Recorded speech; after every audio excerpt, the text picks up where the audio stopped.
Good evening, all. Well, I'm very, very grateful to have a lovely lady here with us tonight on Beautiful Souls. And we have Barbara Symons with us. I stumbled upon Barbara's channel and some of her talks probably in the last year, as I was on my own awakening journey, and different people in community that I started to network with mentioned her name and said, "Oh, you got to check out some of Barbara's videos and check her out on Facebook." And she's got a couple of books she's written. Uh, um, One of them is called "Escaping Christianity and Finding Christ," which is more of, would you say, a biography of your Mhm. journey? Yeah. And second book is Musings from an Ex-Christian Fundamentalist, which I think is a compilation of a lot of the things that you've shared freely with community. But Barbara, I just want to welcome you and thank you for being here with us. Thank you. I'm happy to be here.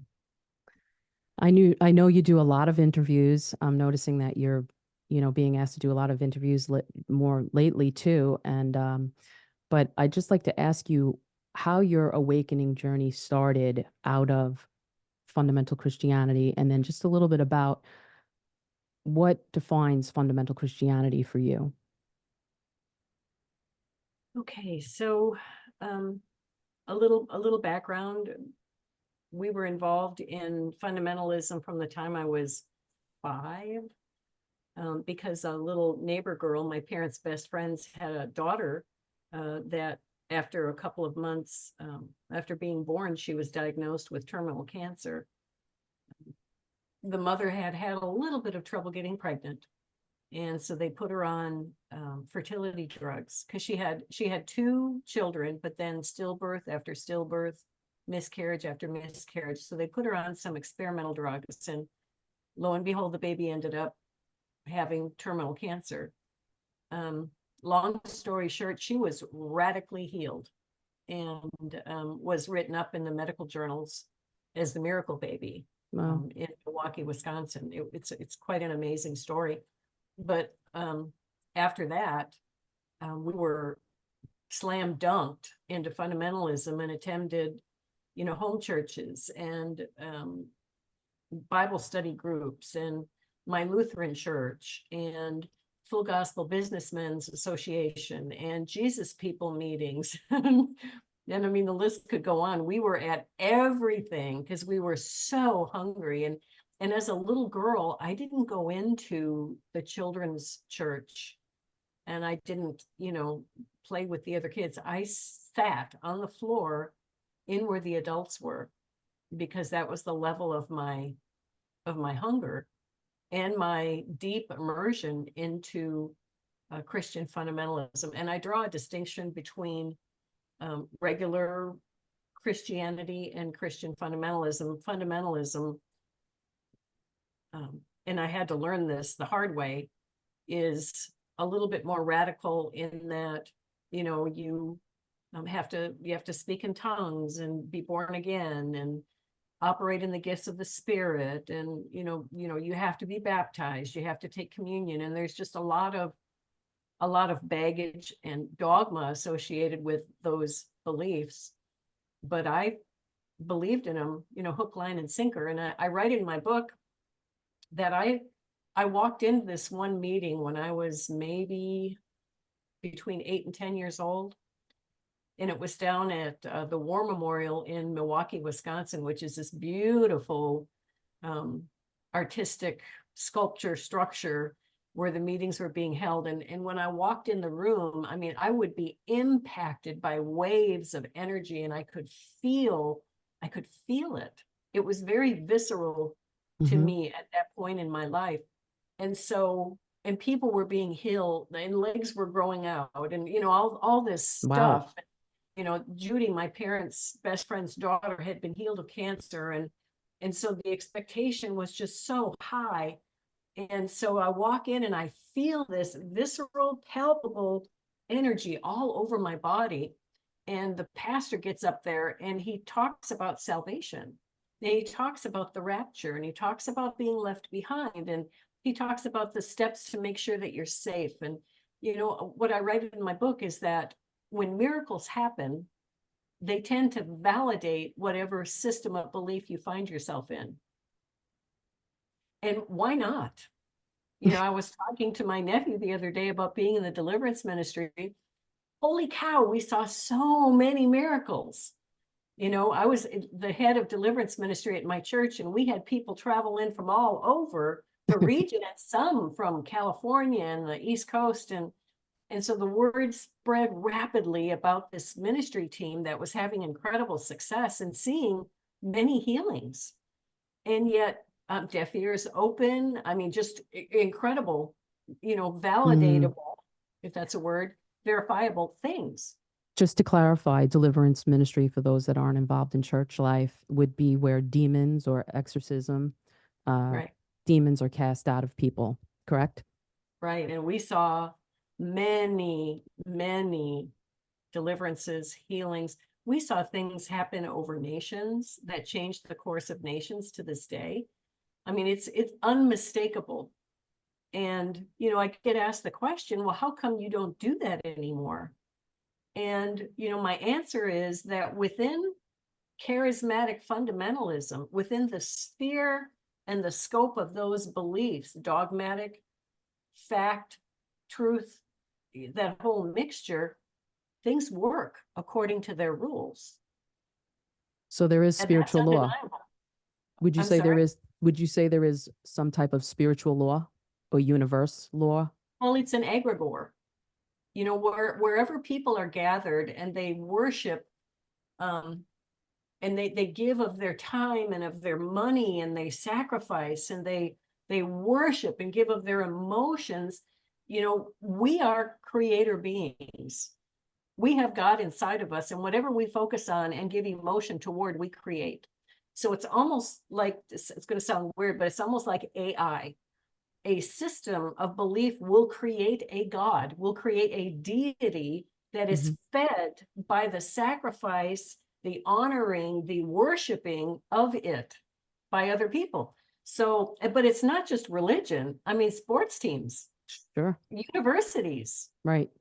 political parties, Political, right? they're everywhere. And it's what the Bible refers to as the powers and principalities in high places. Just a different So, just a different name. right. And they can be benevolent. They can be malevolent. Okay. So we They can can perform, manifest. yes, they can perform miracles. But see, what happened to me in the 1990s is there was some restriction, because what we were experiencing within the deliverance ministry was not typical, especially being as we were seeing nations changed in a matter of instance. Wow. But it looked odd. It was very shamanistic, the way that it looked. Was it called prayer mapping? Well, that was part of it. I mean, I went overseas on a prayer mapping journey with Ana Mendez and Nancy Cohen. And so, I mean, we did that. And that was part of it, but this was really in our small group. Okay. I had about 12 volunteer ministers that worked with me on deliverance. Okay. But as successful as it was, and as powerful as it was, in one moment, we all heard, it's time to lay it down. Wow. And so we did. We walked away. I had 4 months left on my lease. I had already left the church because it was controversial with what, was happening. Do you mean what you were seeing in the supernatural was controversial? Very controversial. Oh, Yeah. okay. So let me give you an example. And this is kind of a deep dive. But if you're an empath, you know what an empath is? Yes. You feel Yes. other people's energy. Right. Right. And so you can sit next to somebody and feel their energy and begin to feel it in your body. Yes. And so we were feeling it in our bodies. But like water, negative energy seeks the path of least resistance. Yes. So things were coming out of us while the people were sitting there going, what are you doing? And we're like coughing and gagging and belching and all of these other strange manifestations. And my pastor, bless his heart, he didn't know about that stuff, and he's only trying to protect his flock. And so he said, stop it. And I said, how? Because we weren't, we were making sure that, we pled the blood, and we just want to honor Jesus, and, only Jesus, and only what is expedient and beneficial and in the way of love. And lo and behold, it would start happening again. And so I knew that we were coming to a head with leadership and what was happening. And my husband said, let's just rent a building. We'll rent an office space and you can continue there. And so that's what we did. And it continued to grow until the day when I heard, you're done. Okay. And so we just stopped. And When from was that, that? When was that? 19, it was 2000, spring of 2000. Okay. I'm sorry, that's not true. It was fall to winter of 2000. Okay.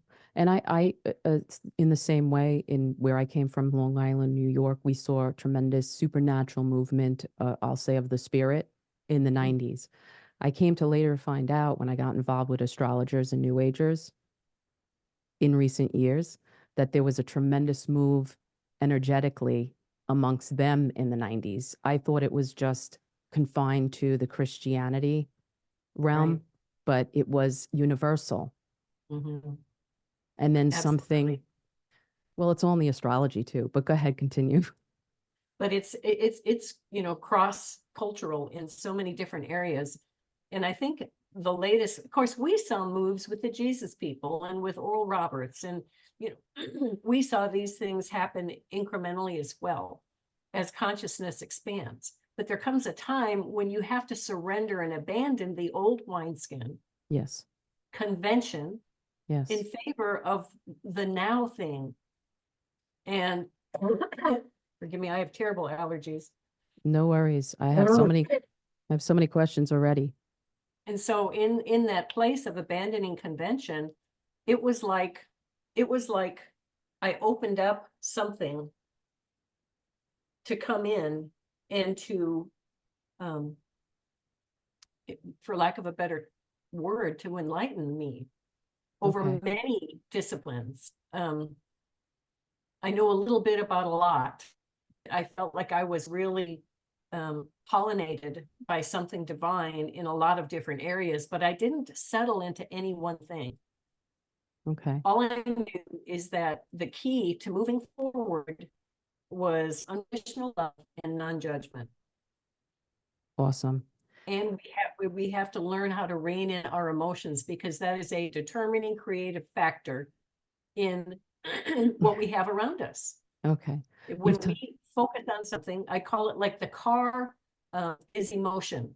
The gas in the car, no, I'm sorry, the car is thought, the gas in the car is emotion, the gas pedal is judgment. And so when we, even look at an accident, we can be actively involved in observing, thinking about the accident that we're seeing. And the moment that we go, oh, there's a baby, oh my gosh, we are creating experiences of like vibration. So it's not that we don't care. It's not that we don't act. I mean, I could have jumped out of my car and tended to, that kind of thing. Right. But we have to really be careful of those emotional components. And I talk about, Lazarus, when Jesus walked to, it took him 4 days to walk 2 miles when Lazarus, he heard, was sick and failing. He wasn't moved by human emotion. He just took his time. And when he got there, they're like, oh, you're too late. He's dead. What's wrong with you? You could have saved him. And he said, take me to him. And so they bring him to the grave. And it says that he groaned deeply in the spirit and raised Lazarus from the dead. But he says, right before that, he says, Father, thank you for hearing me. I'm going to say this out loud for the benefit of everyone around me. what just took place between you and me was prayer. You heard that groaning from me, and it didn't take place in words. I'm saying it in words now so that they understood, what just happened. You hear me, you heard me, and you always hear me. Lazarus, come forth. So what we learn from that singular example is that he was not moved by his emotions, but he moved his emotions. It's a subtle difference, makes the Wow. biggest difference in the world. When my son was dead on the side of the road with this horrible accident that had happened, my husband witnessed it. My youngest son witnessed it, and my husband picked up my son in his arms, and he said he wailed. He made a noise that was not voluntary. Hmm. He said it came out of me from somewhere, but I've never heard a human or an animal make that sound. And after doing it twice, Chris came back. He lost his arm his arm came off at the motorcycle accident. Later on at the hospital, he lost his leg. He's alive and doing well today. But my husband raised him from the dead with Wow. sound, not having any training, not even believing in the stuff that I was teaching about or talking about. Wow. Here he does it. Incredible. I'm just marinating on that for a second.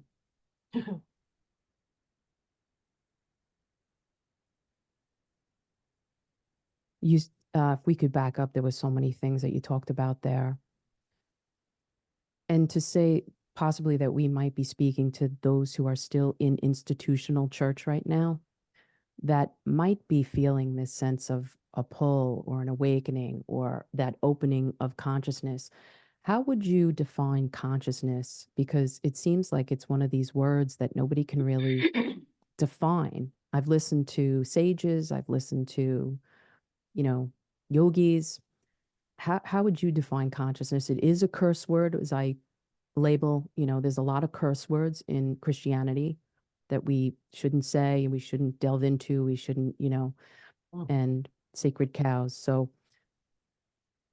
I'll leave It's that to you. it's because it's not Christianese, but it's simple. Consciousness is what the human being is aware of. That's it.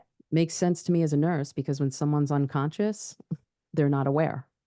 When Right. they are conscious, they have awareness. Right. So why has consciousness become such a curse word in Christianity? It's not Christianese. It's not Okay. what you're used to. I'm coughing so much. But I mean, there's other things too, and they label you New Age and this and that and the other thing. But there's tremendous discomfort within the egregorical society, the egregorical consciousness. There's tremendous fear to lose ground. And so fear is instilled into the adherents. And they, I mean, I heard it, I'm sure you did, over and over and over again. Yes. Not to do this and not to do that, and New Age is bad, and boy, it'll trip you up, and they're sneaky, and they're this and that and the other thing. But at the end of the day, Jesus is the one that coined the term, the age to come. Yeah. He did it. And he said it was coming. And the end of the age. And we're there. Yes, we are. I You want to know, get and, I want to get into that too. and I don't think that people that are in these church systems are wrong. I think they're right where they need to be. Okay. But as with every single birth, being a nurse, you know this, there comes a time when the placenta is no longer viable. Yes. And during that time, the baby is so big that there is no room to grow any longer. And so the baby begins to push its way out, and the mother's uterus, with forceful contractions, helps it on its journey out. The water ruptures, which is symbolic of consciousness, Mm-hmm. and is squeezed out through vaginal birth, is squeezed out of the baby, and it learns to breathe differently. But I cannot say to somebody who's 5 months along to come out of there, Right. because they're right where they need to be.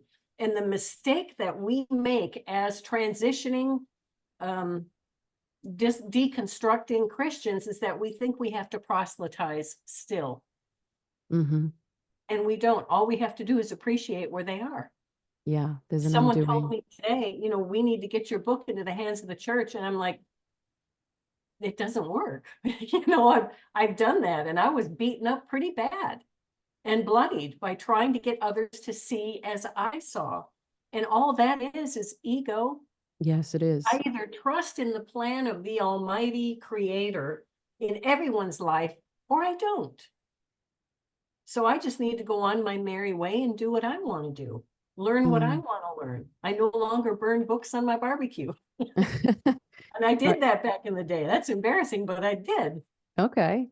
Well, Yeah. did you, I know that I've experienced being shunned, being cut off, no longer having the closeness in relationships because my beliefs have evolved.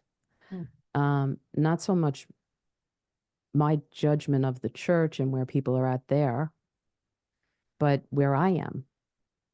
And a lot of that falling away because I no longer believe the same way.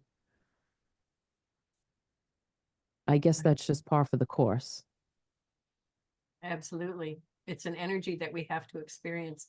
Now, like I was saying before, our emotions create, correct? Yes. Our emotions create. And so when Jesus raised Lazarus from the dead, did he use joy, peace, No. comfort, patience? Grief. He used incredible grief. He was chosen from among men because he was familiar with affliction and suffering. Okay, so these are frequencies that we likewise must learn because they are creative. And those lower frequencies like grief and despair, they're the ones that do the heavy lifting Wow.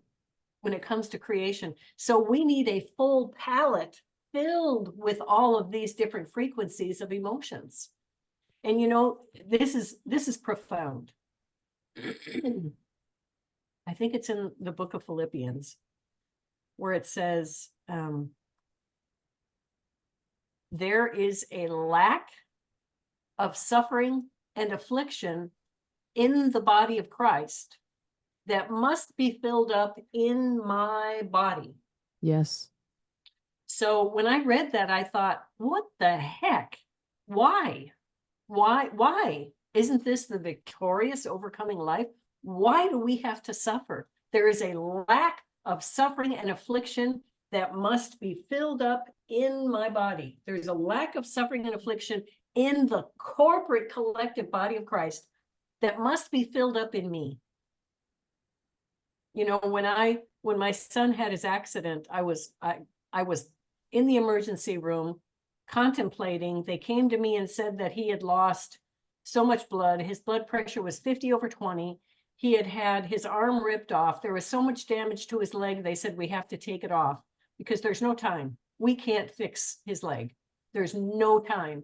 And he had already received 28 units of blood and 8 units of plasma. Oh. They said, we need a decision. And I said, take it off, take his leg.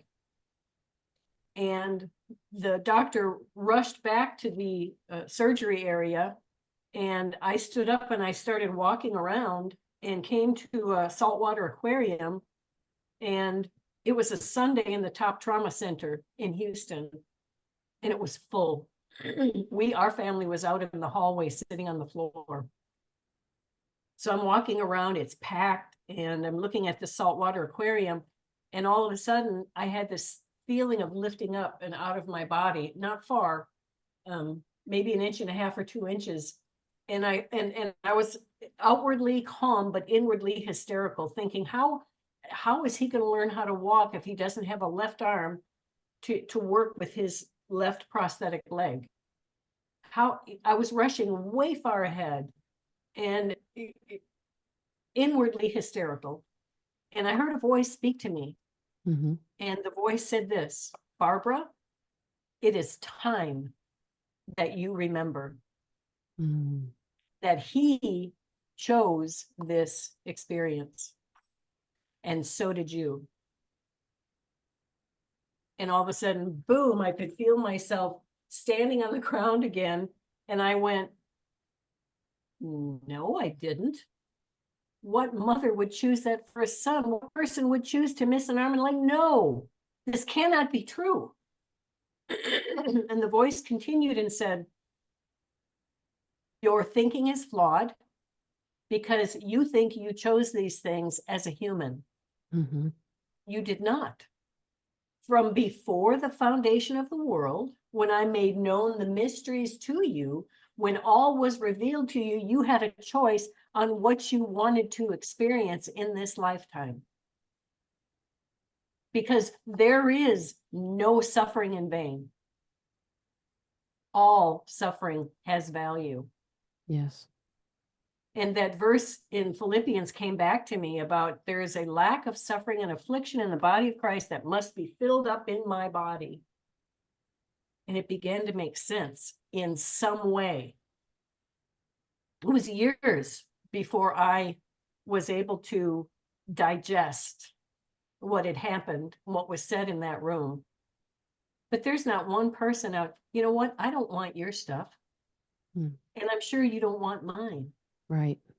But we have chosen this to complete our syllabus here on earth. And I touched on the reason for it. If we are creators of reality, and if we are partnering with the divine in this body, it is not only learning along with us, but we are tapping into that creative potential. You know, when Jesus said, I am the way, the truth, and the life, and no one comes to the Father but by me. Yes. Unconditional love, non-judgment. The Father isn't somewhere up in heaven. It's inside. It's a creative principle that we can all tap into, but not while we're egocentric, because it is an incongruent frequency that will not work. So as we raise our level of what we are aware of in the cosmos, when we raise our consciousness to a level that is compatible to the divine, that's when things really start to cook. That's when miracles begin to happen. That's when we bridge the gap between this dimension and the next dimension. Do you see That's the where the priesthood bridges the gap so you between dimensional boundaries. you see the Bible as a multidimensional Oh, of book? course. Okay. I don't, you know, people ask me, well, do you believe in God? No, not the way that Christianity presents it. Okay. No. You know, I don't even know about the word. It's a German word. And I think God came from the word good, a German Yes, word. I believe You know, so. Jesus, the letter J wasn't in use in any alphabet until the year 1500, exactly on the dot, till the year 1500. Right. And yet there's so much dogmatic influence into what we believe. You know what? That stuff needs to be set down. You know, when Jesus says, it's better for you that I go away. Mm. You know, this divine being spoke that to me. And I was happy to let everything that I had learned go to know the truth. To know the truth of the matter. And it's been one heck of a journey ever since. To the learning, there is no end. It's Yes. every day, it's every second, it's every moment. And we continue to grow and expand because we've stepped outside of the dogmatic box. So the Bible, would you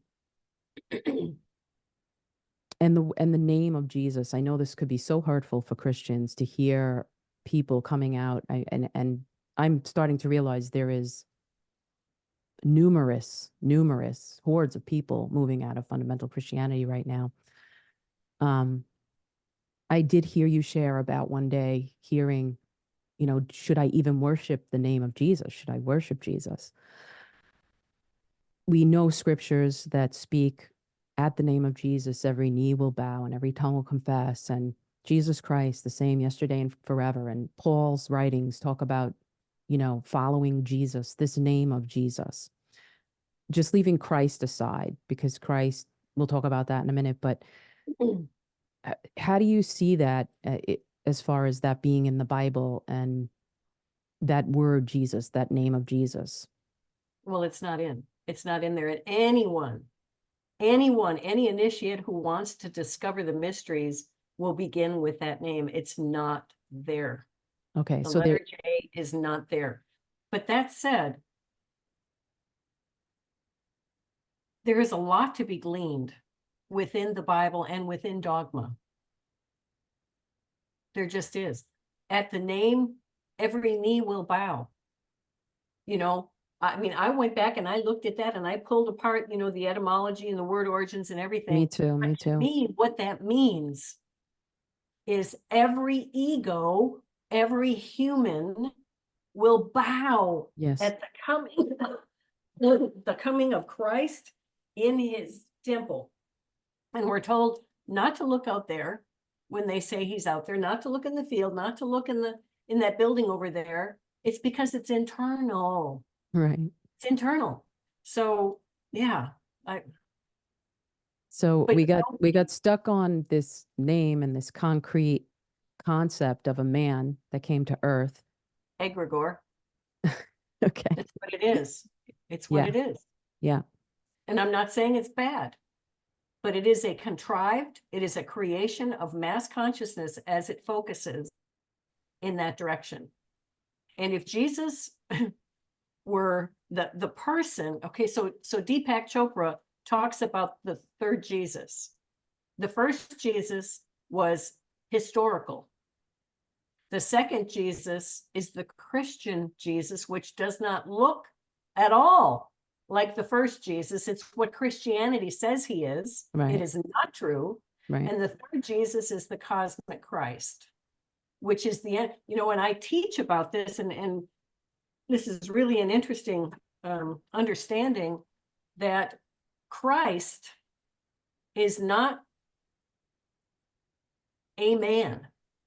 It is a title reserved for people that recognize that divinity is in their body, Yeah, yep, seeking partnership. yes, And so, like Esther, when she was being prepared, that's the whole human race. Esther was being prepared, was being oiled, was being with these beautiful fragrances and everything to meet King Ahasuerus. And she is symbolic of us as we go boldly into the chambers where the king is, and we petition for the salvation of our bodies. Because right now they're mortal. And I am standing on the scriptures that says this mortal must put on immortality. This corruptible must put on incorruption. And then we see in Hebrews where it says this isn't going to happen without the rest of us. It is a corporate ascension into a place that lacks mortality. It's the place where every knee will bow, where the ego surrenders its crown to divinity and says, nevertheless, like the Garden of Gethsemane, not my will, not what I want to do as a human being, but thy will. I understand that I have this creative impetus inside my body. But if I don't learn to focus on the things that I see you do and that I hear you do, I will not create the next age. I will not fill the universe with wonders. So we are in this grand partnership with I Am, petitioning for the salvation of our bodies, because Haman stands at the gates, which is mortality. And are we dying? We've got it all wrong. Being saved is not about raising your hand and walking an aisle. It's not about going to heaven when you die. How could it be when heaven is within? We have so much error and we have so much fear, and we just need to let that stuff go and be willing to receive the truth of who and what we are as God men. Emmanuel, God with man. We are the new creation. This whole Carl Sagan said this: if you want to make an apple pie from scratch, you must first create the universe, not a stove, not a seed, not an apple tree. So the divine without form, because if the divine came in here right now and wanted to smoke a cigar, or wanted to have a good steak or a nice glass of wine, or to embrace a little baby that's just had their hair, lathered and smelling wonderful, if it wanted to do any of that, it could not without a helpmate. And we are that helpmate, partnering with the divine to give the divine expression in a physical, material world, universe. Without us, it doesn't happen. That blows the mind. It does. But you know what? When you think about it, it's simple. Yes. It's just the layers of dogma that have to be pulled away that we can see. So it's Who and that what we are. it's the scripture that says the mystery of Christ and the bride Right. is the divinity within the humanity. Yes. And there's so much that we can go into. I'm going to mention this because it's coming into my mind. We are a part of a large cycle of a classroom, so to speak, of 24,000 years that we repeat, graduate, repeat, graduate. We are filling the universe with God-man. That's what the earth's purpose is. And we go through all manner of experiences, and it's not bad and it's not good. It just is. We are learning what we are supposed to learn. And in this 24,000 year cycle, there is high culture, golden age, immortality. Yes. There is low culture, dark ages, where lifespans were about 23 years. High culture, immortal, and the symbol of baptism is, it's telling us about this 24,000 year cycle where we descend into futility, not willingly, but by the one who subjected us in hope. So we start out becoming as immortal, experience the golden ages, but then we are baptized under the consciousness of being very densely human, holding our divine breath until the time of coming up and out of those waters. Do you believe that we are It's at the end of Kali Yuga right now, or we haven't really reached probably, because no, we're we're in the Bronze Age.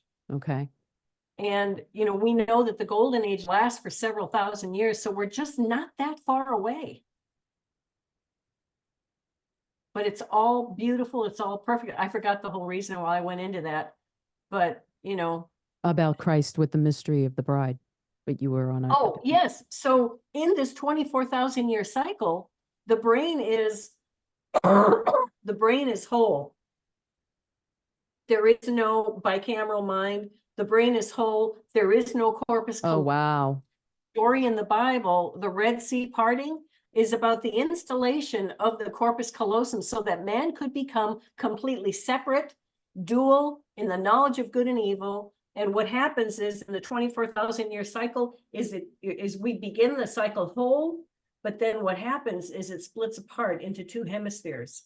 And that's the parting of the Red Sea. Red meaning Adam, mankind, sea meaning consciousness.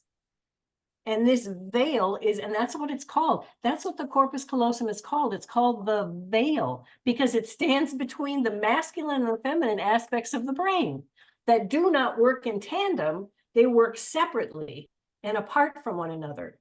But there is scientific evidence that this corpus callosum is beginning to thin, and that's because the bride's veil will lift. And there will be union once again, not two, but one. Two walking up a hill, one disappears, one is left. That is the unification of the brain. That's a big story, and the information is out there. If someone wants to take the time and just look into it, it is out there. In the 7,000-8,000 years ago, well, according to the Bible, 6,000 years, the bicameral brain was not complete yet. The brain hadn't split apart. And people would hear the voice of God as they walked in the garden, as Oh, they walked wow. in their life. And we were not separate.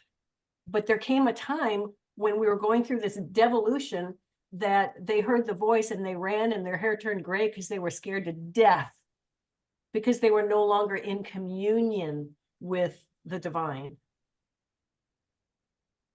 But So, we're headed back. We're rounding the corner. We've come out of the dark ages and we're heading back into a completely new age, different age than where we were before. so just to be simplified, you actually are saying that we are biospiritual and we will biologically, the brain will actually change over time as we head back towards that golden age, and we will have lengthy life to the point of immortality. Absolutely. And that's what being saved means. That's what when they say in order you if in order to be saved, you must be baptized. It's speaking of this great swath of time. It's not about sprinkling or getting water or in a lake or in a pool.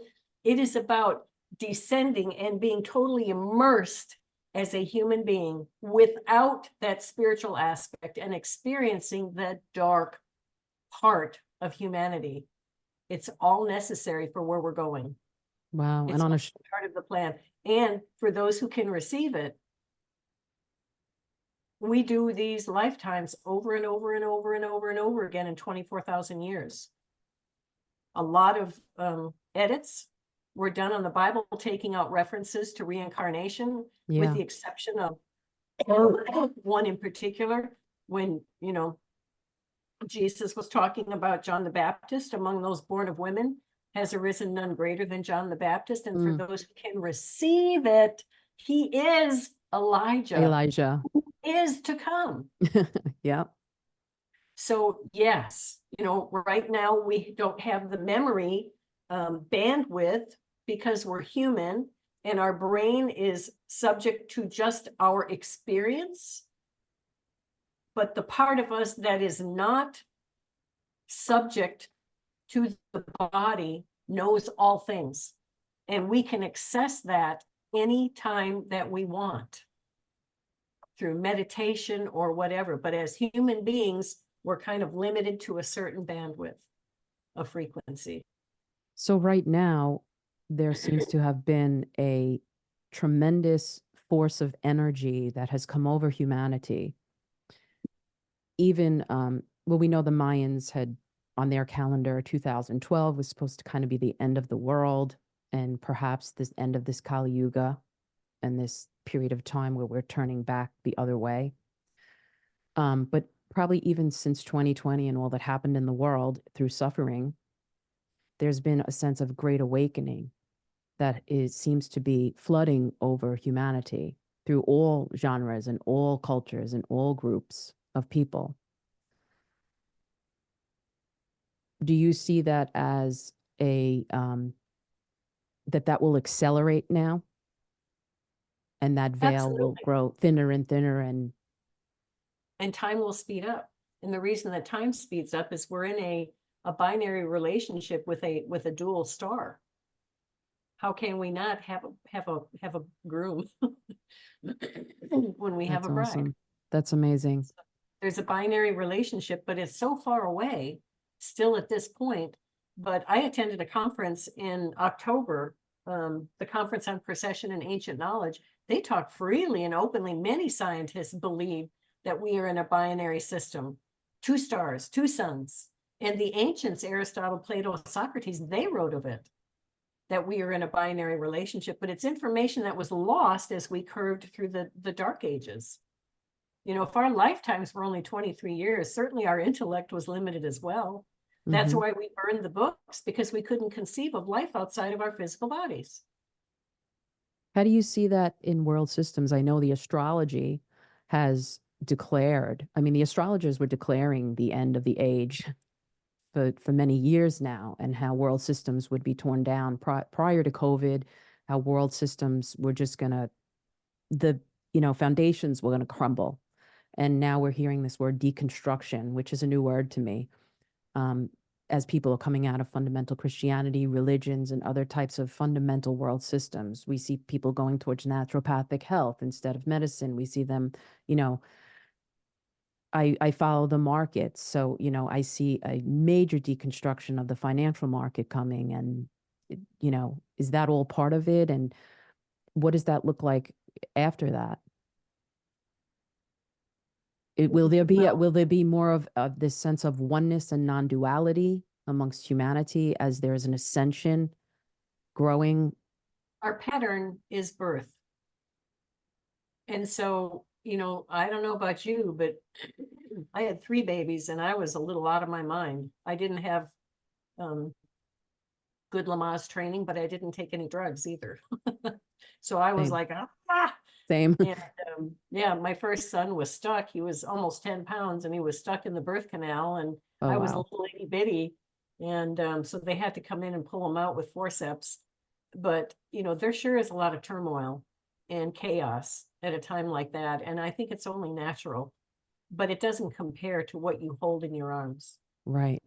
So, yes, I do think that there's going to be um, tribulation, maybe Okay. not as we've been told, but I know that in 1918 we had the Spanish flu. Was it 1918? 1915, 1918. We had the Spanish flu and we lost a good deal of the world's population.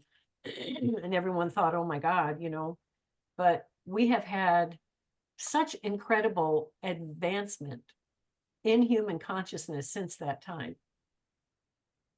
I was told in 2012, I'm just going to get real here for a minute, Okay.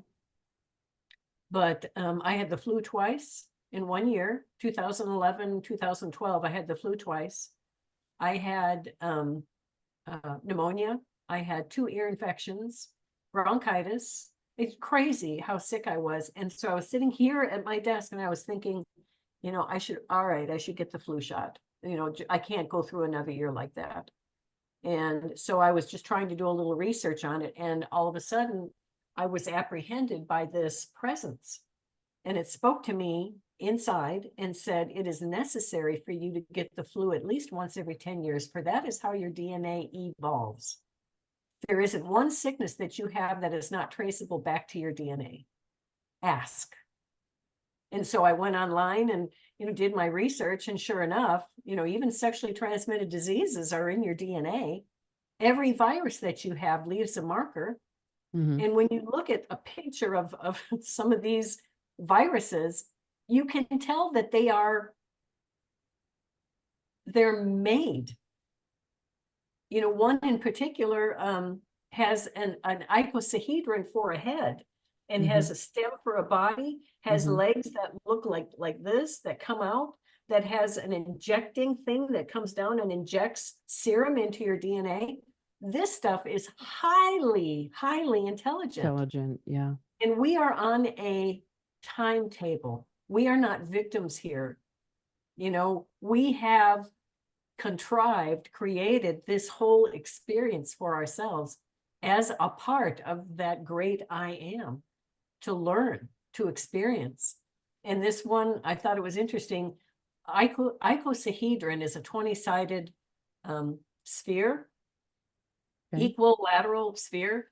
And the definition of an icosahedron is relax and let the universe help. No way. Yes. And so I just, we're not going to get this wrong. There is nothing we can do to get this wrong. It's so liberating. Everything just lets go in the body when you hear that. Absolutely. Absolutely. And so then we can move into a place of appreciation, even those that attack us, even those that say, you're a witch, you're a Satanist, you're deceived, You're you're deceived. only hearing what your itching ears want to hear. Hmm. And, I can get down and dirty and say, who is only listening to those that wants to hear what their itching ears want to hear. Cool. Right, right, I'm right, listening to a wide variety of things and I'm discerning on my own. right. What are you? But that aside is they're not wrong. They're just not born yet. You have to be born again. Yeah. Out of humanhood and into divinehood. How do you see esoterically or metaphysically, how do you see the blood of Christ? I mean, I also see the Bible metaphorically as archetypes. I am the day that I don't know, it was like the veil was lifted from my consciousness and I literally was like, "Oh, the Bible's a journey of my soul. It's like my journey. The kingdom's within. This is all me. I'm all of these characters in this whole journey, you know?" And it's just all and then I read it completely different. Every single story, every single thing I read that way. It's But the, the blood is the culmination of the journey. You know, remind me to come back to that so I don't miss it. But you know, if we listen to Greg Braden, who does you know who Greg Braden is? no. Gregbraden, really Okay. worth looking into. He's the one that has done an incredible amount of study and research. And he says that between 200,000 and 300,000 years ago, our second chromosome was spliced with other chromosomes, making us not a genetic match for apes. In other words, humanity may have evolved up to a certain point through that lineage, but something happened between 200 and 300 years ago that made us uniquely human. The number 2 chromosome was spliced by some mechanical means that gave us singing, language, emotions, things that make us uniquely human and set apart from animals. And I believe that the Elohims, whatever you want to, it's not a singular, it's not one.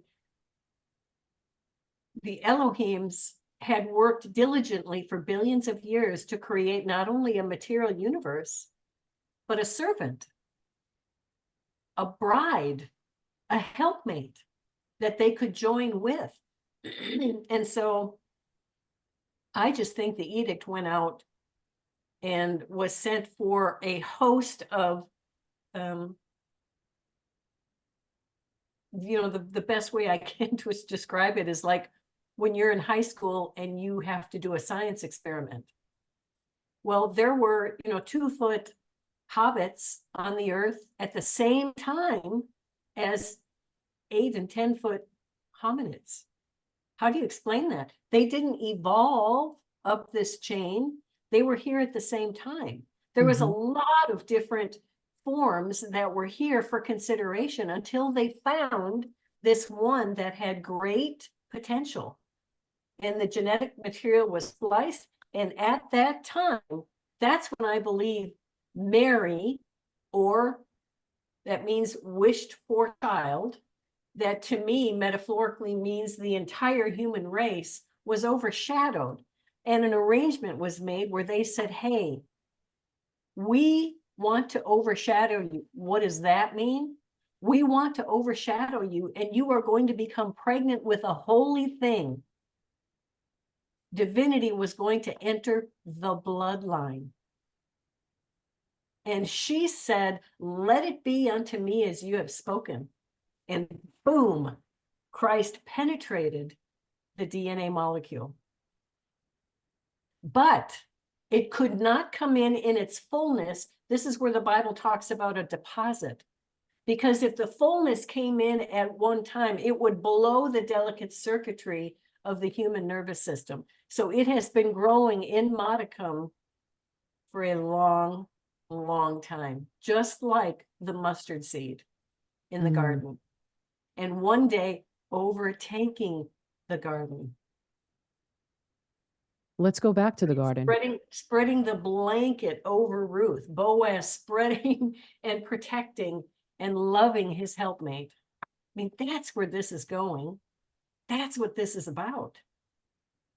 And it didn't happen, because someone stood up in heaven and went, twinkle, twinkle, twinkle. No, Christians are reticent to believe this because they don't believe in a process. We're a microwave society thinking that God is just going to say, boom. No, it's a process. It's always been a process that they have invested in.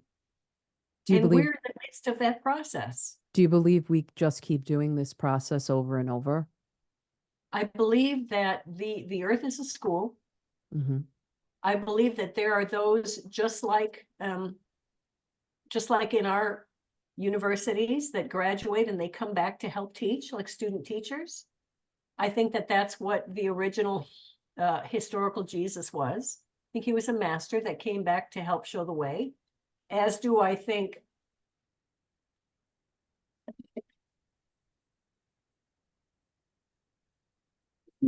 says the world's 16 crucified saviors, a book written in 1870. Mm-hmm. There's so many Yes. historical crucified saviors born of a virgin, being crucified, dying a horrible death and resurrecting again. It's because it's our story. Yeah. And divinity has been faithful to put it in all of our cultures. The Jesus story is just the freshest footprint. Right. So, and man, we're loved so much to have the story recorded all around us. And that is the story of the coming of the God man, the dying and the resurrecting Mm-hmm. of the servant. And the rapture being the ascension, this ascension we've been talking about in this whole conversation, Mm-hmm. being mistaken as a concrete type of event where Christ is going to come through the clouds and take away, his people off of the earth. What is the Um, clouds? I mean, that the rapture is, the word is not in the Bible. mhm. And it was a doctrine that was put together with several verses by a female in 1860. Oh, was it really that recent? No, it wasn't that long ago. Hmm. And of course, it's just one of those things that catches on. And Yeah. we adopt a doctrine around it and we think it's expedient. And, Mm. Aaron Tomlinson is a friend of mine. If you haven't looked him up on Facebook, he's really worth looking up. Aaron Tomlinson, Tomlinson. And he was talking the other day. He does these incredible videos, and you can connect with him on YouTube. But he was talking about the character and nature of the egregore, and he was saying that in the Southern Baptist world, that the Southern Baptists, that Jesus is really concerned about your sexual purity. Okay. And then if you move to, the Midwest, they are really concerned about, name it and claim it, blab it and grab it, prosperity gospel. And if you look into, the Pentecostal, they are really concerned if you speak in tongues or not, and whether or not you wear makeup or cut your hair or wear a dress. So these egregores have all different systems that people buy into. I Yeah. forgot where I was going with that too. Aren't there like 30,000 Between 38 and religions, 41,000 different Christian sects, Christian religions? different and disagreeing Christian sects. It's funny and it's embarrassing, but it's true. There's a lot of cognitive dissonance, and for me, it's been such a humbling journey in my exit from fundamental Christianity, especially exposing myself to astrologers and New Agers and Muslims. And, I trade with guys that live in the Middle East and they were crying out to Allah and just wanted the same things I wanted. And I realized, oh my God, they're the same. They Exactly. speak to the same source, they speak to the same creator. And it just blew my mind. And then there began that deconstruction. Um, I have so many questions, but the cognitive dissonance, do you see there being an accelerated power to deconstruct that now in this present time? Yes, and I'll tell you why. The whole concept of hell, and I wrote about this today. I wrote about it late. Let me just pull it real quick. Sure. That was one concept that was one of my major, enlightening moments as well. So it says, this meme says, would you allow a police officer to tell your child that he will be burned in fire as punishment? Don't allow a religious leader to do it either. That period is period abuse. And so what we see now, in the same way as it was okay 150 years ago for women not to have rights to vote, in the same way a whole race of people were indentured into slavery. But when pressure is put on consciousness to change, it will. And so what I was talking to my husband this morning about is I feel a real shift coming. Yeah. And the shift is this. Oh, sorry. I write, the time is fast approaching where humanity will no longer placate religious institutions and their practices regarding salvation requirements. That time is now. The last time I attended a church was for a funeral about 7 years ago, where we sat in the congregation and were threatened no less than 6 times. That's when I started keeping track. We got 6 threats. Wow. With the threat of hell and separation from loved ones, in particular the man that had just passed away. The time for silence over such things is rapidly ending. Voices will arise in defiance to this archaic, hideous, and erroneous practice. The more that we call it out, because where we've been in the last several decades is when we're in a restaurant and Christians bow their heads to pray, this is what I see people do. They look around the table and they go along with it. When Jehovah's Witnesses come to the door with their Watchtower pamphlets, people say, oh yes, thank you, thank you. When LDS comes and they want to talk to you about their God, people are accepting and somewhat tolerant. When we are given a pitch for salvation by a Christian, have you accepted Jesus into your heart? Where are you going to go when you die? And consciousness, what we are aware of, is now coming aware that that is abusive. Right. And so it will cause that practice, just like slavery, just like denying women's right to vote, and so many other things I could mention in our planet's history, and it will slowly change. Right. And it will go away.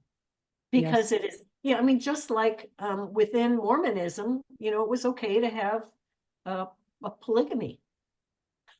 Right. Not anymore. Why? Right. If we took the Bible literally, right? Right. Well, and it's because consciousness is too sophisticated to allow that. And it's becoming too sophisticated to allow fear in its spiritual practices, because they understand that ascension and spiritual progress stands in abject defiance to fear. It's not having any of it anymore. It's So so you can't freeing. use that. You can't use that on me anymore. I am not afraid of your hell. Right. Hell is here. That was another revelation I got when I started to see all that was going on in the world and around me. I was like, if hell is any worse than this, what could it be? I mean, it's just, Well, this is hell. they need to look up Dante's Inferno, because that's where the concept came from, Oh, okay. not the Bible. It's ridiculous when you look at it. And what happens when you exit the system is you begin to become more and more buoyant, where you can see from a greater perspective, Yes. instead of being down street level with Yes. being kind of surrounded by the mindset you're above and you're free and you can see it for what it is. You can be the witness and the observer Right, without the judgment right, and with the sense of oneness. I think for me, the self-righteousness was so apparent and, just began to fall away. And I just felt like I could breathe. I felt like my heart was expanding to love not only others, but myself, mm, because I carried so much shame and guilt. And it was always these cycles of shame and guilt and shame and guilt and control and, fear. And I'm still in that, I'm still in that deconstruction personally, moving out of that and becoming more and more free, I feel. Talking about the ego and the egoic nature, um, we know biblically, as we learned as Christians, we learned there was this story of the garden and God was there and God created. And I was dumbfounded at the fact when I started to learn about astrology and cosmology and, you know, first of all, that we had skipped over the firmament in and of itself. I don't know why that word just was never addressed or seen, or it was almost as if it didn't exist on the first page of the Bible, and right, how all of this energy that's going on in the firmament is directly affecting us, both biologically, spiritually, and emotionally. And it affects our brain, it affects our central nervous system. And we can see that in the example of the moon, because the moon cycle is exactly the menstrual cycle. And we can see how the moon moves the waters of the earth, us being the earth, right? And I just, my mind got blown and I thought, what in the world is happening to the inside of our body? There's a connection here, because if the moon is moving those waters every single day and I'm made of water and salt, this moon, this energy, this portal, whatever this is, and then all of the other things started popping. And I was like, oh my God, this is all one. This is all connected. This electromagnet. absolutely. And it just, the more you know, the less you know type of a thing. And it's humbling. And you kind of like settle back into resting that I don't know it all. I don't have to tell everybody I know it all. I don't have to tell everybody they have to find out, to know it all. And I just began to see my ego as the Pharisee, and Absolutely, realizing that who in the world did I think the Pharisee was when I was a Christian? Who did I right. think that was? But now, I see it. It is the ego Mm. and it is the Antichrist. So, do we need to? And I know you've mentioned how the egoic nature comes in through the serpent in the garden, and that's what it signifies. I mean, we don't learn that word in Christianity, ego. We learn the word flesh. And for me, that I think that becomes very mixed up because we Carnal, equate flesh with the body. We equate flesh with our human, being human. And for me in Christianity, the body was kind of ignored. It was kind of, you had to beat your body and stay up till 4 a.m. and pray and, come to the meeting on Wednesday, even if you're tired, and come to the Friday right? night, even if you went to work all day. And if you've got an autistic kid, get that kid dressed into church on Sunday, even if you're all losing your mind on the way in the car, you know. And I admit I was part of that. I believed I needed to do that. And it really beat my body up. Mm, And mm, so I think flesh and body is can get very mixed up when we read the word flesh, mm. because I would Yes. I, I would equate that more with ego. Well, ego is the mechanism that judges between good and evil. It is so this will help. In the parable, The Unjust Steward, Hmm. we hear how the business owner leaves. He leaves this guy in charge. Hmm. And when he comes back, he says, "You've been squandering my wealth. What have you been doing? I tell you what, I'm going to put you out of your job unless things improve." And he goes away.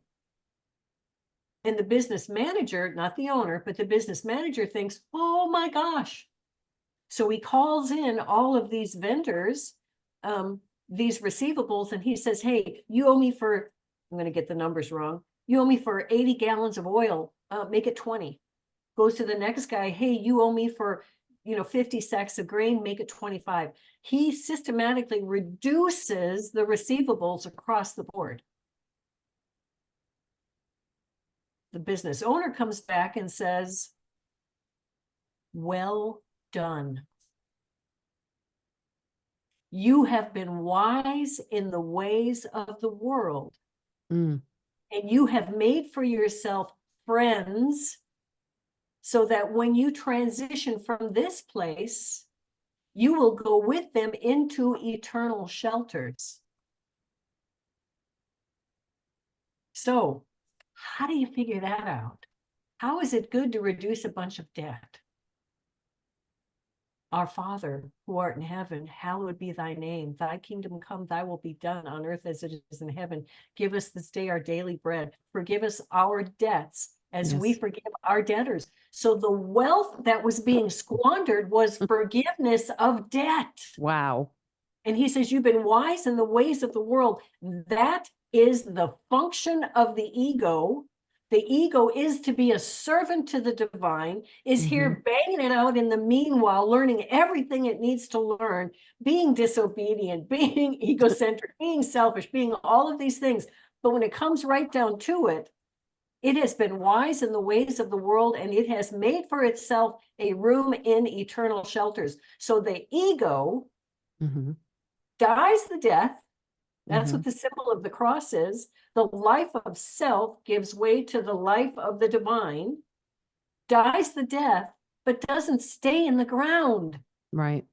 It resurrects as a servant to the divine that can now focus on what it should focus on, that can release this valuable emotional current from the body so that it can create reality and worlds without end, in partnership with the divine and the human being.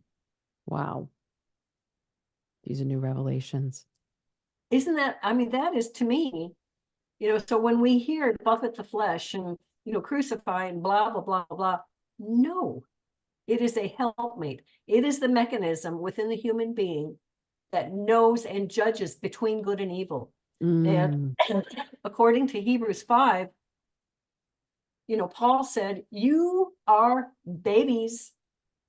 You have had milk for too long. Meat, I want to teach you about the power of an endless life. I want to teach you about Melchizedek, but I can't because you're babies. All you've had is milk. Meat is for those who have had their senses exercised to discern good from evil. Meat is for those that have been in this dimension, banging it out, learning the difference between good and evil by the things that we're suffering, learning how to create, learning how to focus, learning how to manufacture emotional currency. Meat is reserved for those learning about the power of an endless life. Meat is reserved for those who are of full age, having had their senses exercised to discern good from evil. Therefore, let us go on to perfection, laying aside the elementary principles of the doctrine of baptisms, of the doctrine of eternal punishment, of faith toward God. Wow. Yes. Never heard it preached that way. No. But yeah, so these things have the doctrine of laying on of hands. I mean, so these elementary principles have to be left aside. There is a time, if you want to go on to perfection, if you want to learn about immortality, then you have to be fully human and transition into being divine.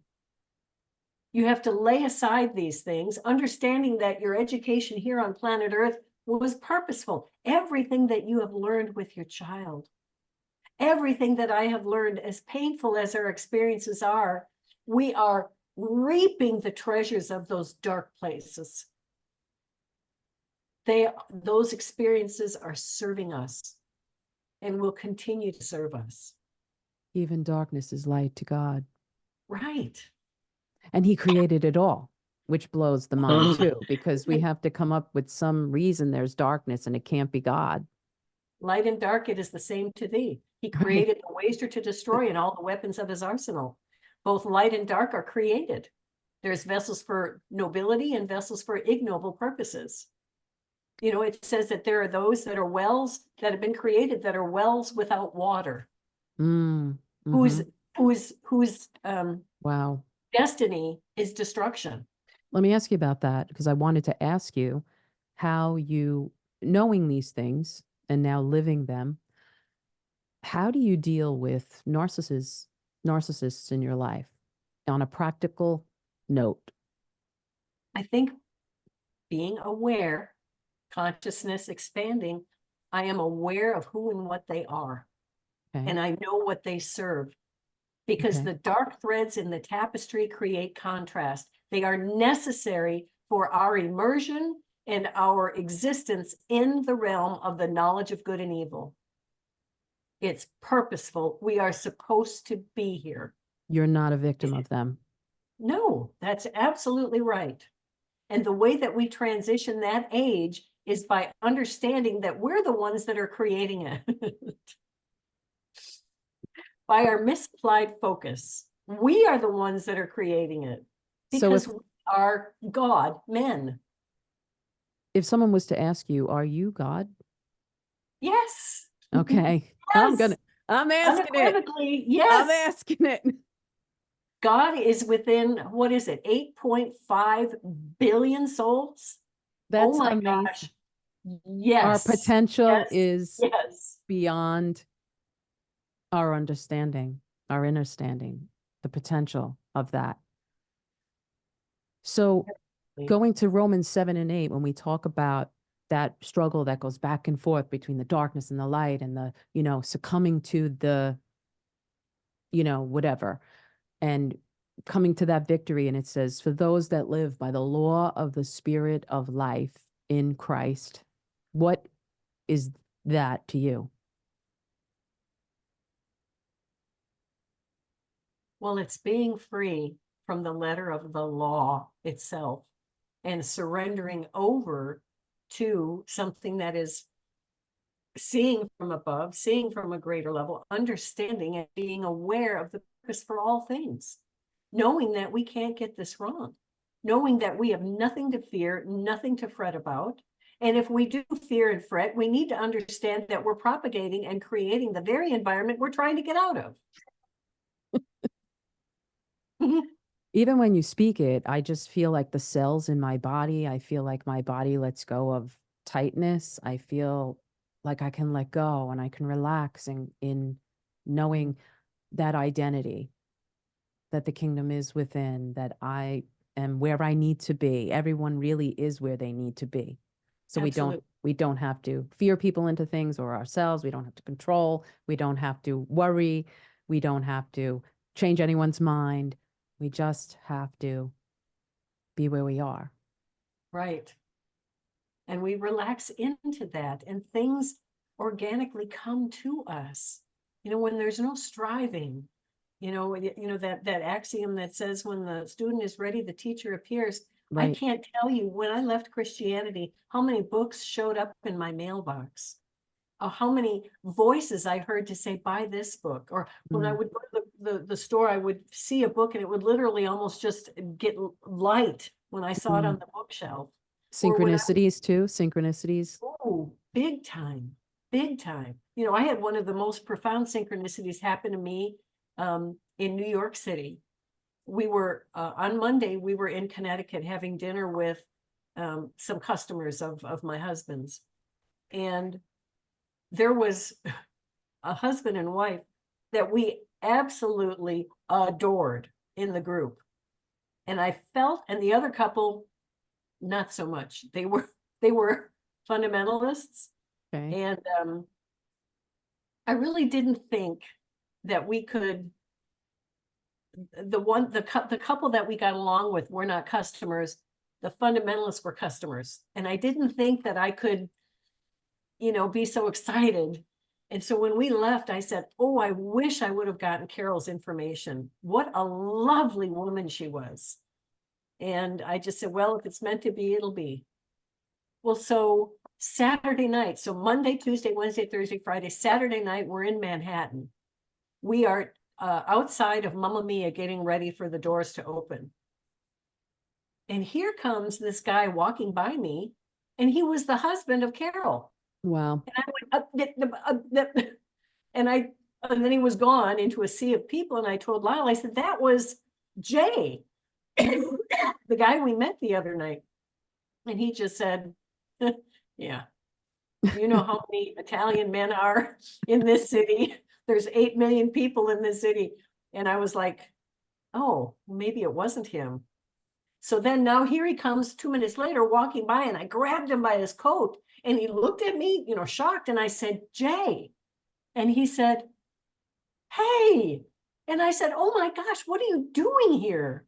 Because they live in Connecticut. And he said, well, Carol wanted to see Mamma Mia, so I got to. I said, oh my gosh, where is Carol? She's walking with her sister, who just had back surgery, so she's walking slowly. I picked up our tickets at will call, meeting them, and Lyle said, well, and they opened the doors to go into the theater. Lyle said, let me see your tickets. When we get settled and get our coats off, we'll come to see Carol. They were in the row in front of us, in the seats in front of us. Oh, wow. Love it. How do you explain that? Signs, wonders, and miracles, Right. synchronicities. When But we yes, let we are go. guided by synchronicities. They let us know we're on the right path. Wow. Absolutely. What would you say to someone who is peering through the veil and afraid to come out, so to speak, or to leave Christianity, or to wonder about the inerrancy of the Bible, or to perhaps read a different holy book? What would you say to them right now? Stay where you are. If there is fear, it is not the right step. Okay. Our steps are ordered with joy. What's So joy? What is joy? I would like to know what you believe joy is. it is an organic state of being that is void of fear, that's void of judgment, that's void of despair. It is just a state of being where you are fulfilled. And so if someone is fearing anything, it's just, Abraham Hicks, if you're familiar with Abraham Hicks, says she channels Abraham. So Esther Hicks channels Abraham, and she says, we have easy, ready, constant, steady guidance in the form of our emotions. And so as these creative beings that we are, we set our path with stepping stones of joy. And so when we feel deference to that joy, don't put your foot there. If we feel like, well, I really don't want to do this, but no, don't do it. Mm-hmm. Feel joy and follow that. So if someone is apprehensive or, unsure or threatened or fearful, then stay where you are. Their time will come. People will wake up when they've had enough sleep. Mm-hmm. When you talk about channeling, which is another curse word in that realm, and Well, Christians call it prophecy. Yeah. okay, because they channel the Holy Spirit. Absolutely. And or Mike, our archangel, or Jesus, or God, or. What do Who you can say for sure? say that again? Who can say for sure? I've listened to a lot of near-death experiences, and I've also listened to many people who channel different sources, different guides. And I'm very comfortable with it. But how do you interpret divination? Divination is a means to tap into your own God-given intuition. So if someone uses runes, like I'm Nordic from Norway, if someone uses the stones to see, all it is saying to me that this isn't as tuned in as it needs to be. And I would like a physical demonstration of what I need to know. Like a confirmation. The same thing with tarot cards, the same thing with astrology, the same thing with dowsing, the same thing. It's things that we know innately, but we don't trust that intuitive muscle yet, Why does the which is our Bible gut. tell us not to then? Why does the Bible strictly Well, tell us not to tap into divination? I think that there was a time when the earth and the consciousness was about to be baptized into this dark period of time. And I think that that in itself would tell you that practitioners were probably not in keeping with love or joy or anything good. But I do know this, that we are either free from the law or we are not. If I have to keep one of the law, then I'm responsible for keeping all 613. Am I not? All things are allowed. Now, all things may not be expedient or beneficial for you, but it's your path and your choice. And you need to move in accordance with what you have ordained for your path, not what somebody else has told you you should do. No one can do that. You are in charge of your own path and your own destiny. We're not victims here, like you said before. We're participants. But it's important that we learn and develop our own ability to hear our intuition. That's the same thing as Holy Spirit. Do you believe that trying to steer people religiously would be considered some type of sorcery? Absolutely. It's at the very least manipulation and control. But you know, people will come to see this in their own time. Mm-hmm. You know, I couldn't see it back in the day. I couldn't understand it. Now I can. But now with sight, I can't tell you how important appreciation is. Appreciation is neutral. It neither judges as something as good or evil. And if we want to transition the age, then we're going to have to stop judging. Now, that doesn't mean there is no law, right? Because Right. there are those that are always going to be in politics, in the police force, in, you know, whatever you want as far as rules and legislation. And they are called to work with what is breaking down. But there are those that are called to work with what is breaking through. And to those, I say, do not judge. Mm. Enter into that place of neutrality. Don't focus on things that you don't want to create, because you will.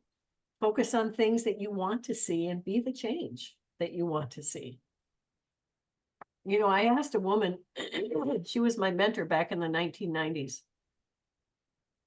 And we had an interesting discussion back in 2012. And she said to me, I said to her, are you called to work with what is breaking through or with what is breaking down? Without giving her any qualifiers. And she said, I'm called to work with what's breaking down.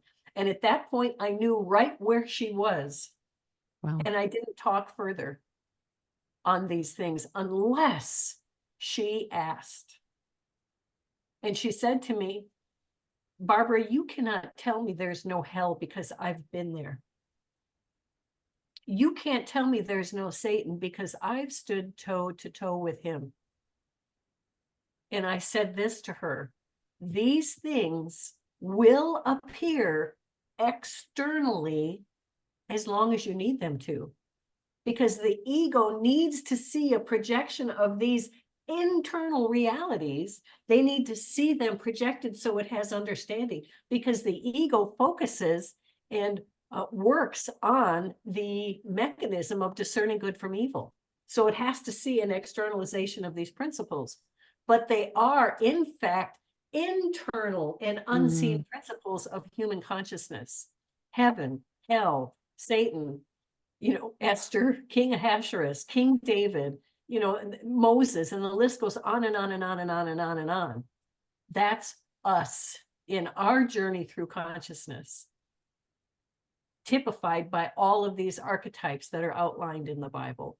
Not historical, they're mysteries. When you, in your path of ascension, as you recognize as a witness of the ego, right? And do you go through a process of surrender, crucifying that thing and surrendering to the Christ in you? Is it that type of a concept where you go through this process all day long in your path? You know, the Bible doesn't teach, or Christianity doesn't teach process through pain. They teach forgive. You have to forgive. You have to forgive. And I believe that I'll probably get there. But if I deny myself the process of cleansing and healing a wound, what good am I? I'm no better than one that beats the servants. You know? So these things, and I wrote about this the other day about wounding, they Mm-hmm. have to be seen and they have to experience the light of day. When I am hurt, if I want to be authentically 100% healed from these deep emotional wounds, then there's a process affixed to that. And I won't tell anybody, you know, just like my son, okay, it's time to stop grieving for your son. Oh, he has a process to walk through. And I'm going to support that process as long as it takes. And I want others to do the same for me. You know, my friend, I had a best friend who I traveled the world with. Her husband was my husband's best friend. You know, I mean, I loved her. We were friends for a quarter of a century. And one day she sent me a text and said that she felt like it was time that we not be friends anymore. It devastated me. And it still does. Oh, I'm human. It hurts. But I'm not where I was 7 years ago when it happened. But it'll still bring a tear to my eye because I'm a human. I have a memory. I have emotions. Now, am I going to focus on it? No. I do not want to create more of that suffering in my life. So I am becoming more and more aware. And that is impetus enough to heal and to get on with life. And it's been 7 years. So it's time. And I have those talks with myself where I say, that's just your ego. But I give it space and say, but you know what? That did hurt. It was unjust. It wasn't kind. It wasn't Christ. And I don't want to be like her. I don't want to be like the person that shuns other people because they disagree with my belief system. That's not love. So amen. I'll talk myself through these things, and little by little, I heal. Do you But I feel will like allow my wounds to see the light of day. I will not cover them up, and I will not hide. that's authentic? And do you feel that is the process of renewing of the mind? I think so. Yeah. Because I don't want to feel like a victim, but I do want to understand the process. I do want to understand. And, you know, this brought me way back. You know, the simple thing of her doing that to me brought me way back to my childhood. And Okay. I began to understand my own triggers about Right. abandonment and rejection Right. and people pleasing. Wow. So Do you she's given me a gift, you know, where I can see more aspects of myself. wow. Yes. It's true. That's the higher mind right there in you saying that Mhm. and being able to release non-judgment towards her and love at times through the process. Right. But you know, healing comes in waves. You know, Yes. and I told my son this too, you know, after his divorce, I said, you're going to feel at times when you are riding high. Everything's great. I'm doing good. I've got a girlfriend, you know, things didn't work out. I said, but there are going to be when you hit the bottom in the skids. And you just need to breathe through it and be authentic and know that it's okay. to ride the wave, to ride the roller coaster. And in the same way, she lives right down the street from me. Oh my God. I never see her. I Wow. never see her. I ran into her once at Walgreens in 7 years and once at HEB. Here's a question. If she wanted to reconcile to you, No, no, that person has not been given to me. I see who she is, just like your question about the narcissist. yeah, I see who she is, and I see what she has brought in my life, what has been exposed as a result, and I know who she is. Do I want more of that? okay, Does that mean I don't love her? No. It just means that, shame on me if I put my hand on the hot stove a second and a third time. I gotcha. already did it a second time because she did it to me twice. Gotcha. I'm glad I asked that question. What about, say, somebody or a different acquaintance from the church who pure-heartedly had an awakening and knew that they had shunned you and hurt you and judged you and truly was repentant or just came to you in a kind-hearted way and said, I was wrong. And I'm sure maybe people have done this. Yes, they have. How was that? I'm happy to. It happened just a couple of weeks ago, and it wasn't from someone in the church, it was from someone outside of church. And I woke up in the morning to an apology. And this person I really looked up to. And what happened was I just didn't understand it. I didn't understand his anger, or I mean, I just was like, what the heck? But I let it go. Being so used to this happening at so many other levels within Christianity, Right. I just have learned Same. to let it go. And now it was before COVID, so 2019, that we haven't been talking to one another. And he wrote, and he was genuinely broken and sorry for what he had said and done. And, I just said to him, you're a jewel. I love you. Wow. That's And beautiful. so I have that capacity, but there's, always the wise as serpents, harmless as doves. I would not enter into a relationship again with this person that, was a 25-year-old friend. Right. I've learned she's not for me. She is in a different age, and the two are not congruent. So I need to be willing to lay it aside. Well, would Gotcha. I love her? Yes. If she got really, really sick and needed someone to care for her, I'd spend the night at her house. I'd wash her wounds. I would care for her. I would buy her groceries. I would do everything I that hear I you. knew how to do to tend to someone that needed help. Would I open my heart again? Hmm. Would I be in that vulnerable position? No. Would I love? Yes. But that place is reserved for someone that I can trust. I don't want to be stupid. But Christianity teaches us, absolute forgiveness and doesn't talk about process. And that's not fair. It's up to us to decide for ourselves what's good, what's beneficial, what's in the way of love for us. And that, as far as I can discern in this moment, is not right now. But I would love her to the best of my ability. Thank you for sharing that. You bet. Do you see yourself in community now? In community, in my city? The way you were in community in church. No, Do you miss that? Do you see no, that? No.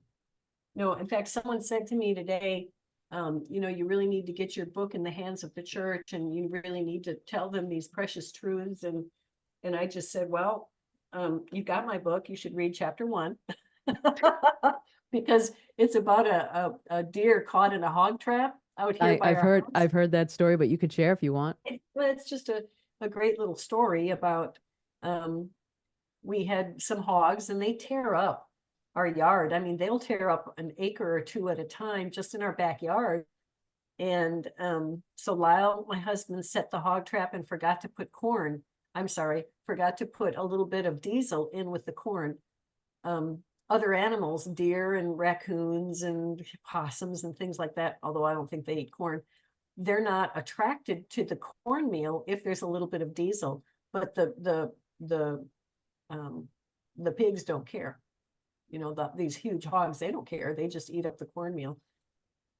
So the next morning we wake up to really strange yelps outside, and we see that there is something in the pokey, in the hog trap.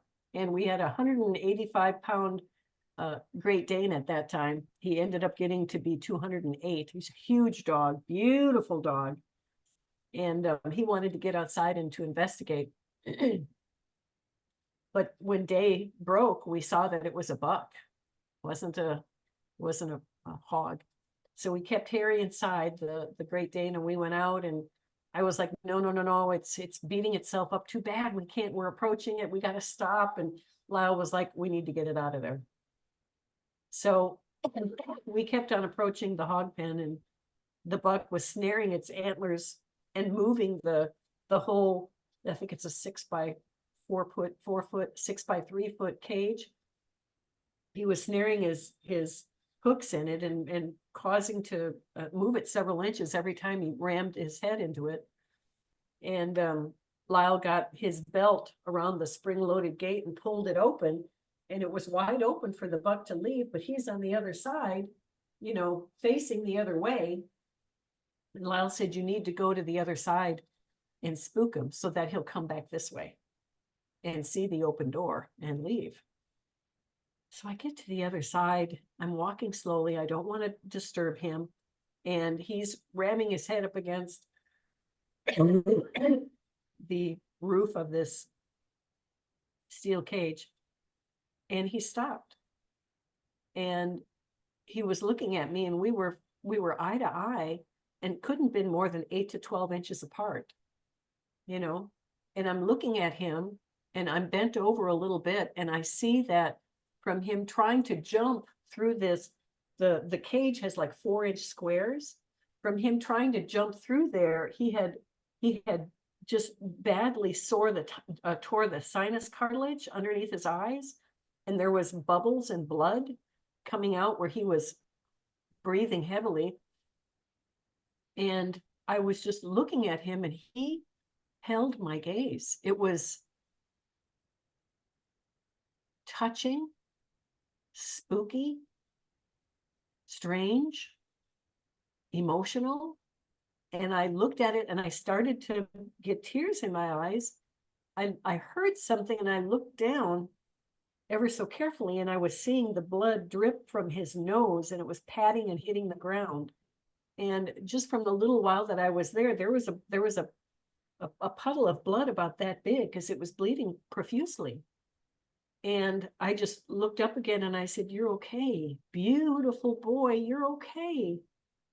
All you have to do is put your head down, turn around, and walk out the open door. Put your head down, turn around, and walk out the open door. And by now, I mean, this big, beautiful buck was bending way down. I was bending down to match his eyes, and my back hurt. And I moved ever so slightly upward, and he put his rack down, turned around, and ran out the open door, seeing his cottontail, you know, disappear in the brush. And Lyle said, what was that? You had a moment with that deer. Yeah.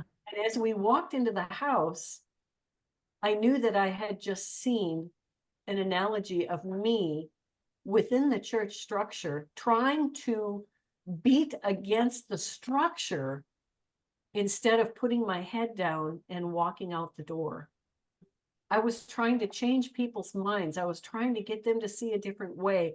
I was trying to get them to see things my way. I was trying all these things, oh, how bad the system is, and how, you know, wrong they were for believing this. And I was just getting the stew knocked out of me in the process, including the dissolution of this friendship the first time. And I just said, wow, that's me. That's what I did. And so then I came to realize that there's a purpose in the structure, and that it wasn't for me. And it was okay to leave. But in leaving a structure that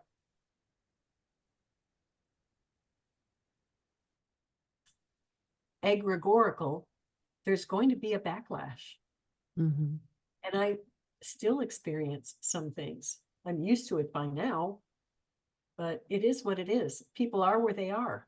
Mm-hmm. I've come to accept it and know that people wake up when they've had enough sleep, and the structure, like the womb, is necessary and good until it's not. Mm-hmm. Thank you for sharing from your personal experience about those relationships, because I think relationships, everything is in relation to one another, right? In relationship to one another. And I think the relationships really are the primary area that reveal the ego, right? Pretty Absolutely. much. Yeah. That if we could see that path and see that purpose in relationships, it's useful for that process. I Do you agree.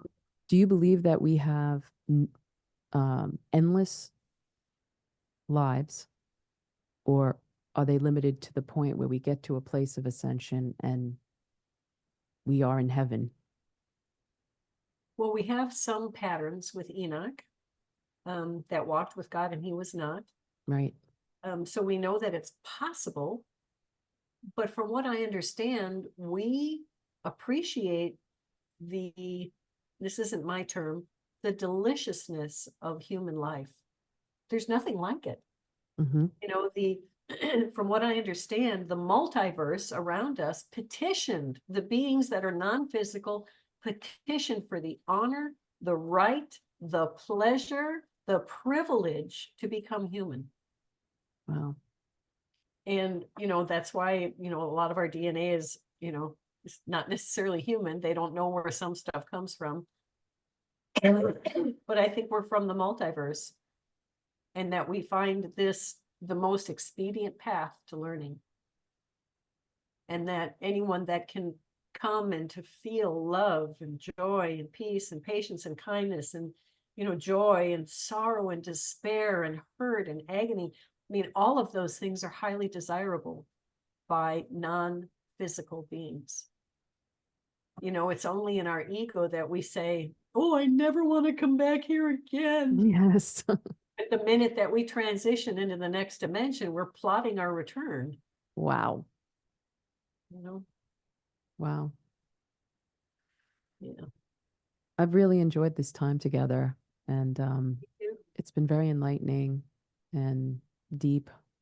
I appreciate you and all that I'm learning through you and through your experiences and all that you share. And I just want to thank you for spending this time. Is there anything else you would want to share with anyone, and or tell them where they can find you on Facebook? Facebook is the best place. Barbara Symons, Symons. I don't spend a lot of time on other avenues of social media, not very much. But it's really all I have time for. I watch a lot of grandbabies right now. The books, if anyone gets in contact with me on Facebook and sends me a private message through Messenger and they want one of the books, I'll happily send them a PDF copy. If they prefer holding a tangible book, I won't help out that way, but if they want an electronic copy, I'm happy to send them a PDF. That's But in awesome. closing, just to tell them that not to fret, we can't get this wrong. If you're a fundamentalist and you're comfortable and you're happy and you're filled with joy where you are, that's where you need to be. There's purpose there. If you're dissatisfied and full of fear and anxiety, then it might be time to leave. Wow, that's freeing. Yeah, Thank you. Thank you for your love you bet. and your kindness with this community. I'll share this on a Beautiful Souls YouTube channel and maybe on Facebook as well, and I'll share it to your page. Thank you. I God bless appreciate that. Nice to meet you, Dina. you as well. Appreciate our time together.